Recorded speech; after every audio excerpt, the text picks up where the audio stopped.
नमस्कार, आपण पाहतात तारा न्यूज आणि मी आहे सुरेखा। पाहूयात आज दिवसभरातील काही महत्त्वाच्या घडामोडी। इचलकरंजी महापालिकेत आता अपॉइंटमेंट शिवाय प्रवेशबंदी लागू करण्यात आली आहे। शहरातील नागरिक आणि पत्रकार नेहमीप्रमाणे महापालिकेत ये-जा करत असतात, मात्र आता आयुक्तांच्या नव्या आदेशामुळे अपॉइंटमेंट शिवाय भेटीला मनाई करण्यात आली आहे। स्थानिक दैनिकाचे संपादक आयुक्तांची भेट घेण्यासाठी गेले असता त्यांनाही अपॉइंटमेंट नसल्याने थांबवण्यात आलं। पत्रकार संघटनांनी या निर्णयाचा तीव्र निषेध केलाय। काश्मीरमधल्या पहलगाम येथे झालेल्या दहशतवादी हल्ल्याच्या निषेधार्थ करवीर तालुका शिवसेना ठाकरे गटाने आज तावडे हॉटेल परिसरात जोरदार निदर्शने केली। जिल्हा प्रमुख संजय पवार, सहसंपर्क प्रमुख विजय देवणे आणि तालुका प्रमुख राजू यादव यांच्या नेतृत्वाखाली ही निदर्शने झाली। ख्यातनाम अभिनेते आणि चित्रकार स्वर्गीय चंद्रकांत मांढरे यांच्या संग्रहालयाच्या नूतनीकरणासाठी राज्य सरकारने 5 कोटी रुपयाचा निधी मंजूर केलाय। या संदर्भात आमदार अमल महाडिक यांनी संग्रहालयाला भेट देऊन पाहणी केली। राष्ट्रवादी काँग्रेस पक्ष महाराष्ट्रात नंबर 1 राहण्यासाठी भक्कम पाऊल टाकत आहे, असं मत वैद्यकीय शिक्षण मंत्री हसन मुश्रीफ यांनी व्यक्त केलंय।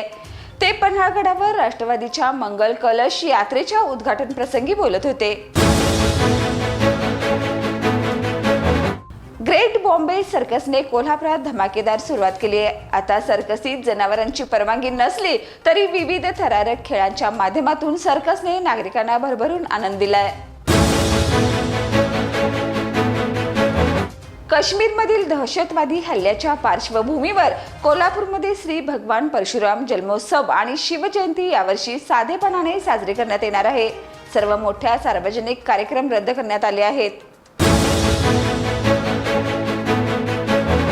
घरफोडीच्या 32 गुन्ह्यामध्ये वंचित असलेल्या 3 चोरट्यांना कोल्हापूर स्थानिक गुन्हे अन्वेषण पथकाने अटक केली आहे।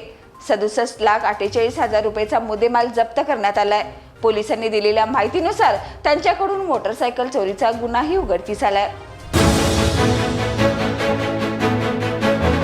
राज्यात आता पाळीव प्राण्यांसाठी स्वतंत्र स्मशानभूमीची व्यवस्था करण्यात येणार आहे। नगर विकास विभागाने आता सर्व स्थानिक स्वराज्य संस्थांना हे आदेश दिलेत, जेणेकरून प्राणीप्रेमींना त्यांच्या पाळीव जीवांसाठी सन्मानाने अंत्यसंस्कार करता येतील।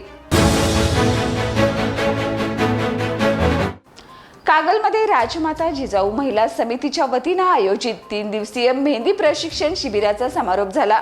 300हून अधिक महिलांनी सहभाग घेतला असून प्रशिक्षित महिलांना प्रमाणपत्र प्रदान करण्यात आले। प्रतिकूल परिस्थितीवर मात करत यश संपादन केलेल्या यमगे गावातील नूतन IPS बिरुदेव डोणे यांच्याशी खासदार धनंजय महाडिक यांनी व्हिडिओ कॉलिंगद्वारे संवाद साधला आणि त्यांचं विशेष कौतुक केलं। तर या होत्या आज दिवसभरातील महत्त्वाच्या घडामोडी। उद्या पुन्हा भेटूया नवीन बातमीपत्रासह। तोपर्यंत पाहत राहा तारा न्यूज।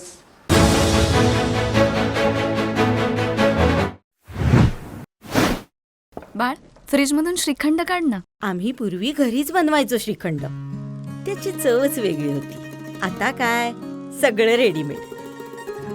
आजी, हे श्रीखंड खाऊन बघ। आज तुझ्या आईनं घरीच बनवलं की काय? हे आहे गोकुळचं श्रीखंड। अगदी जिभेवर रेंगाळणार। जिभेवरच नाही तर मनावरही रेंगाळणार। गोकुळ श्रीखंड, मनावर रेंगाळणार।